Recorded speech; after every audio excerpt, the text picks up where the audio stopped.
नमस्ते दोस्तों, पिछले कुछ दिनों में सरकार ने हमारे लिबरिस्तान को कहां से कहां पहुंचा दिया है, ये किसी से छिपा नहीं। और अब एक ऐसे मंत्रालय का उद्घाटन हुआ है जो दुनिया के किसी देश में नहीं, यानी खेद मंत्रालय, द मिनिस्ट्री ऑफ रिग्रेट्स।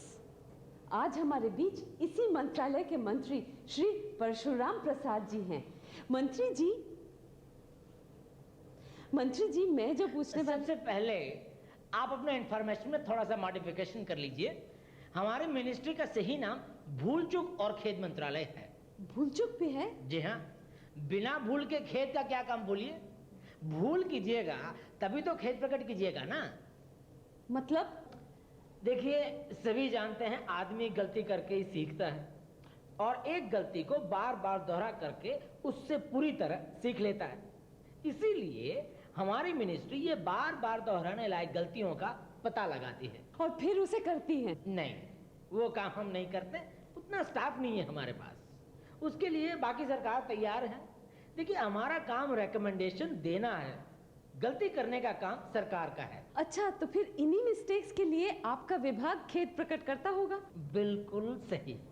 किस तरह काम करता है ये विभाग? ऐसा होता है कि जब भी कोई गड़बड़, कोई दुर्घटना, कोई भूल होती है तो हमारे मंत्रालय के जो रिप्रेजेंटेटिव हैं वो प्रेस के सामने जाकर माफी मांग लेते हैं। इसके लिए तो खास ट्रेनिंग देनी होगी आप लोगों को। माफी मांगने के लिए ट्रेनिंग की क्या जरूरत, वो भी लिबरिस्तान में? भाई, माफी मांगना तो हमारे स्वभाव में है। आप देखे नहीं है, कभी कोई काम पे देरी से पहुंचा तुरंत माफी मांग ली, किसी को गाली दे दी माफी मांग लिया, कहीं थूक दिए सॉरी कह दिया। हाँ, हमारे यहाँ इतना जरूर बताया जाता है कि कौन कौन सी चीजें माफी के लायक हैं। जैसे?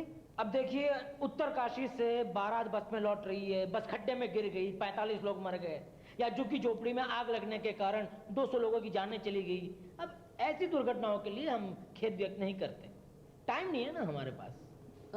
और हवाई जहाज दुर्घटना? उसके लिए विमान मंत्री खुद पर्सनली खेद व्यक्त कर लेते हैं, और अगर जरूरत पड़ी तो सिविल एविएशन के डायरेक्टर जनरल भी उनके साथ हो लेते हैं। फिर आपका मंत्रालय किन घटनाओं को खेदजनक मानते हैं? हर तरह के भूकंप, बाढ़, सूखा, तूफान, इसमें हम दुख प्रकट करते हैं। या किसी फिल्म स्टार की मृत्यु पर, या पुलिस हाजत में अगर कोई मर जाए तो हम गहरे सदमे का भाव प्रकट करते हैं। दंगे होने पर?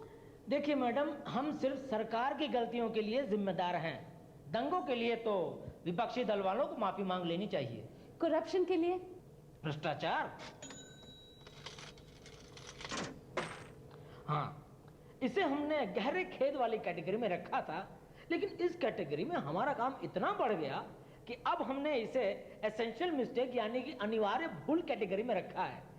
और हमने हमारे डिपार्टमेंट को बता दिया है कि इस मिस्टेक को करने के लिए हमसे पूछताछ करने की जरूरत नहीं है।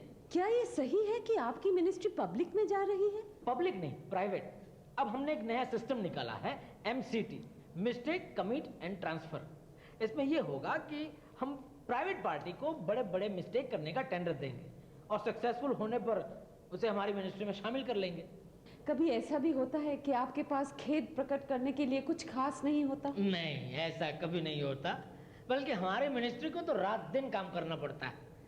हाँ, कभी कभार मॉनसून में थोड़ा काम ढीला रहता है, लेकिन तब भी खराब रोड के लिए खेद व्यक्त करने का काम तो चालू ही रहता है। मंत्री जी, कभी आप भी पब्लिक के सामने खेद प्रकट करने के लिए गए?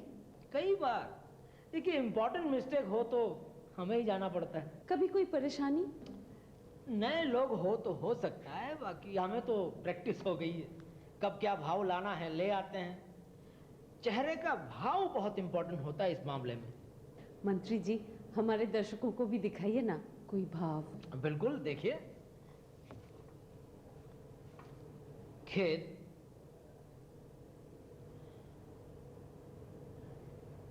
गहरा खेद,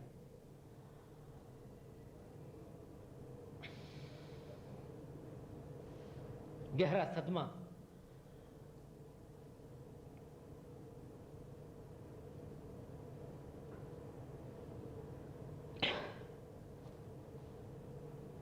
दैट्स ऑल।